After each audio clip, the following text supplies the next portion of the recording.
I'm going to jump in because I think this is a new way of asking the same question, right? It's a new way of asking of what we're going to cut. And I'm going to answer it a little bit differently. What the Democrats are talking about is they're trying to tax a higher percentage of a shrinking pie. We need to start growing the pie. This isn't a long-term plan. Think about what we're doing here. The proposal is to raise income taxes and short pensions for 7 years. The plan doesn't even work out with its rates just a few years down the road. We need to address the fundamental and structural problems that are affecting both the way we provide services and also the way our economy is or is not growing. So we're losing population. So that's one thing that we need to address, but we also need to address how we provide services. I don't know how many people were in here for the higher ed press conference that they just had asking for more money, correct? Do you all realize that we're third in the nation in funding higher education on a per pupil basis? Does anybody realize that?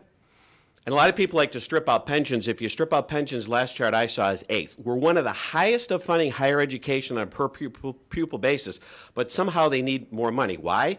Because there are structural deficiencies in the way we provide government services. It's not how much you spend on government services, it's how you spend in it. For those services. We spend twice the average on administrative costs at the K-12 level versus national average. Why don't we ask that question?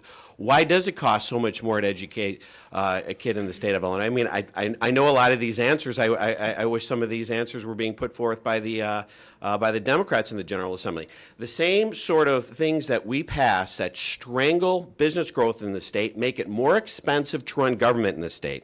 Governments have liability insurance. Governments have to deal with the minimum wage. Governments have to deal with the bad regulatory bill, Senate Bill 1596 that just passed.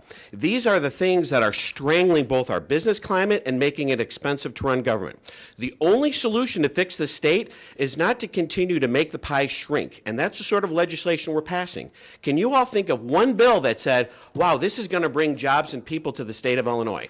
We need to change our mindset. How are we going to start growing the pie? The way we start growing the pie is looking at everything in the whole and saying, okay, if we're going to pass regulation, how do we make it so that it's not too negative to the job creators in our state?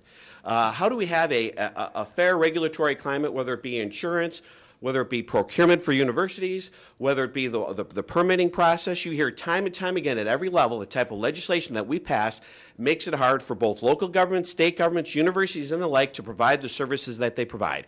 It's not that we're not spending enough money on those services, it's that we provide it inefficiently, and the numbers show that. And if you want to look at the State Higher Education Executive Officers Report that shows that we're third in the funding of higher education, I please beg you to do that. It's the way we provide services. So we need to provide services more efficiently, and we need to start growing this state. This is not a long-term plan. This is a recipe for disaster. Imagine 7 years go by, we short pension payments for 7 years, and then a recession comes along. Does anybody think that these rates are going to be enough to cover that? Are we doing anything to grow the population right now? Are we doing anything to bring young people into this state? We have an aging population and a shrinking population. All bad news long-term for the state. I hope that answers your question enough. Economic analysis.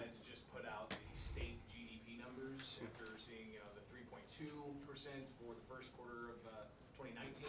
The state GDP numbers they put out are for the last quarter of 2018. Has Illinois at 1.3% growth compared to Texas is 6.6%, for instance. I think California is 4+%. For the entire year, Illinois was 2.2%, but for the country it was 2.9%. What's the country doing and other states doing that Illinois is not?